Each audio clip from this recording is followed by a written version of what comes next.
God gave me a mystery.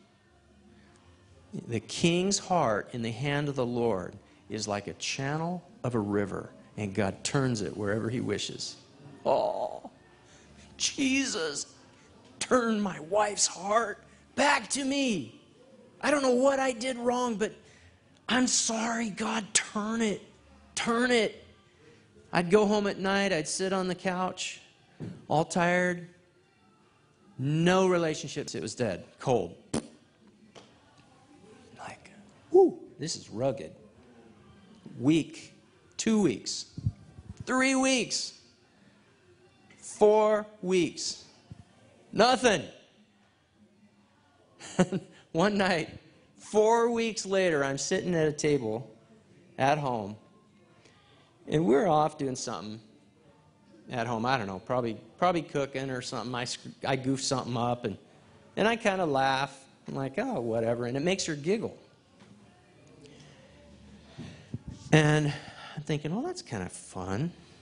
I miss my wife's giggle. And she says, you know something, Steve? I'm like, oh, God, please, I don't know. Yeah. What? Kill me. She says, I think I like you.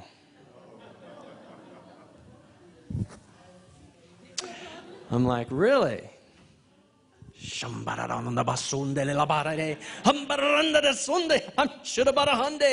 mean, I'm praying everything I could think of. And a couple days go back, a little farther, and I'm praying, God, turn her heart, turn her heart. Lord, this is not a drill. That's a real prayer of mine. This is not a drill. God, I need you to turn her heart. I want that heart back. I want that girl back. That's my little prize that I won. That's the woman, the wife of my youth. I want that girl back. I'm praying. I was good. I didn't say a word to my wife. And I didn't even talk to the other guy, which was wise. So, I don't know, about a week later, we're sitting somewhere, and she's laughing, and she's starting to come to life. And I said, I didn't say a thing. I was just observing this. And she says, you know what, Steve? A little braver now. What? She says, I think I'm loving you again. It's like, yeah, baby. Really? Now I got poker face on. Really? Okay. So I'm just like, yeah. So time goes on. About a week later, she sits me down in a chair. She says, Steve, I got to tell you something. I go, what? She says, I do not know what came over me. She said, for the last month and a half, it's like blinders have been on my eyes towards you. And I'm like, really? She says, and this guy, and I go, that greasy guy? Yeah, she says, that guy, that slimy, greasy guy, you mean? Yeah, that guy, that slimy, short, greasy guy, that's balding guy? Well, he wasn't quite as ugly as all that, but she says, yeah, that guy. He hooked me when I was vulnerable and was pulling me in. Now, they never got anywhere. That thing never went too far. That was a mercy of God on his life. Yeah. He doesn't know this, but God spared his life. God did a miracle. And I was stunned. I had learned, accidentally, I had learned something. That we are to be known as servants of Christ and stewards of his mysteries. We got the servant down, but we are babies at understanding stewards of mysteries. So, prosperous soul. I'm going along, God begins to teach me. Man, I was a bag of stuff. Where do we get all that stuff? All these lies that we've believed through our lives, they come when we're little teeny people, little kids, and our coaches and our parents say things, and all this stuff collects up in our heart, and it's like seeds that drift around and plant in our hearts.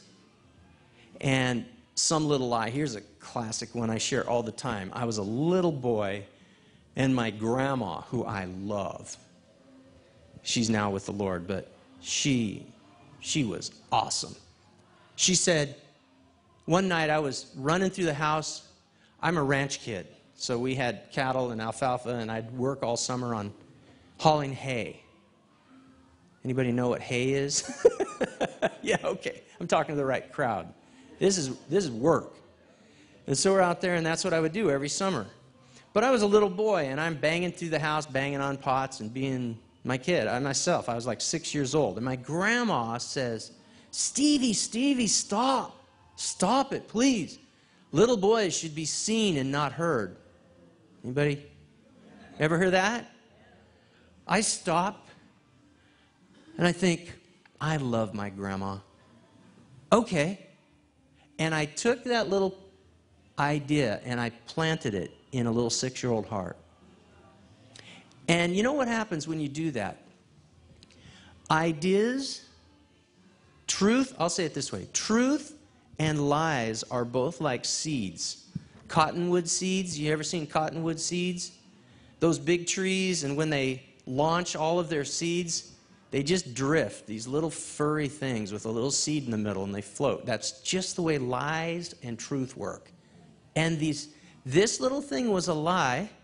It's not true that little boys should be seen and not heard. What's true is I'm driving my grandma crazy, and if I don't put down the pot, she's going to wrap it around my head, right? She needs me to calm down before she goes crazy. That's what was true. But I took this thing, and it plants in our heart. And what happens is that little idea springs up like a little piece of leaf, a little grass, little soft thing. It doesn't affect your life at all. You can't even tell it's there. But the next time I ran through the house and I was quiet, my grandma said, "Good boy. Good job, Stevie." So I kind of watered that little plant. You see that little leaf? And it began to grow. It began to get a little stiff and wooden. It began to mature into a structure. It began to take up space in my life. It began to mature into a tree and bear fruit. Because it's a spiritual law that seeds will produce fruit after their kind. If you've got stuff in your life that you can't seem to stop, I'm telling you, it's because you've got a live seed growing in your heart. If you've got bad fruit in your life, here's a great one. Pornography. Whoa, that's a yucky. Scary. Yeah, whatever. I'm the accountant. I'll just tell you straight up. I have believed in my life lies like this. That this thing is in me so deep, I will never get rid of it. It might be pornography. It might be greed. It might be gambling. It might be fear. It might be overeating. All this stuff that bears is fruit bearing in our life. Can you see those trees in there? And I'll tell you what we do. Christians, we run around and pick the fruit before anybody sees it. Right? Got that big old tree there. It's got these big old tomatoes hanging on it. No, tomatoes don't grow on trees. Apples. These big old apples hanging there. And let's say we're looking at that and we're going, I don't want anybody to see that. We hide it. I got a great example. Rage. Rage. I'm a little boy. I have a tool in my tool belt called invisibility. Why? Because my grandma said little boys should be seen and not heard.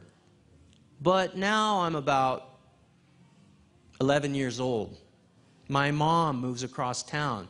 I live with my mother. My dad is still, he's a believer, but back then he was a scary guy. So we were in a different place.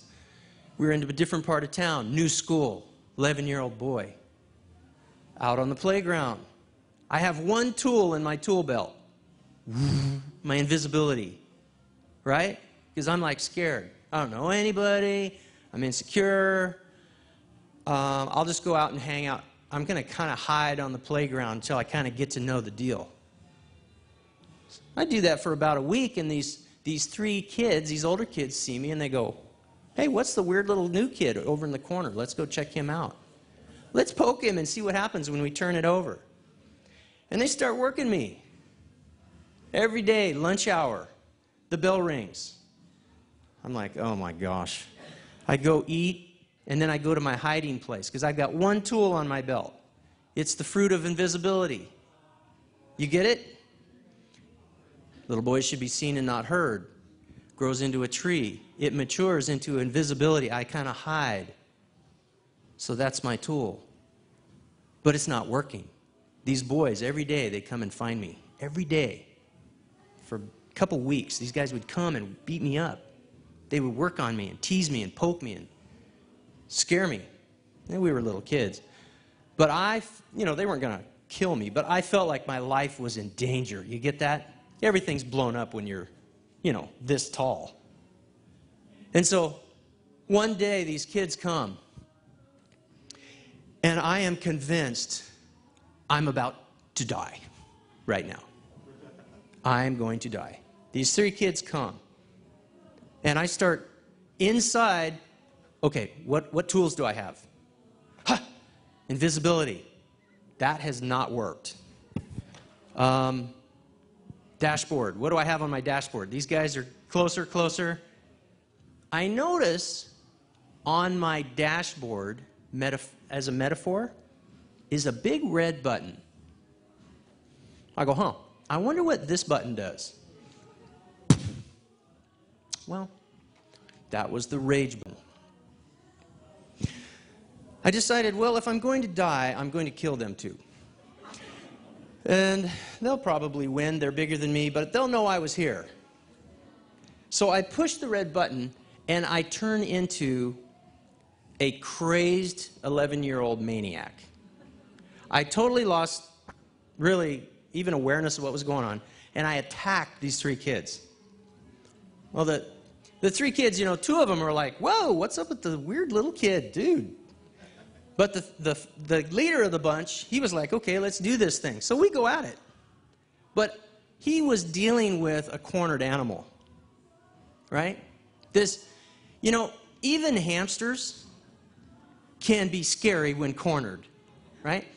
So here comes nuclear hamster out of the corner. And he's attacking this kid. This kid's like trying to get me off of him, and finally he takes off running. So hamster chases the kid. So hamster chases the kid across the playground. Now all the other kids on the playground are like, hey, check that out. What's going on? We chase him out across the playground onto the football field, across the football field. I'm just, the bully's running, crazy hamster in the back, and all these kids running. Here come the teachers. What's happening? Here come the teachers.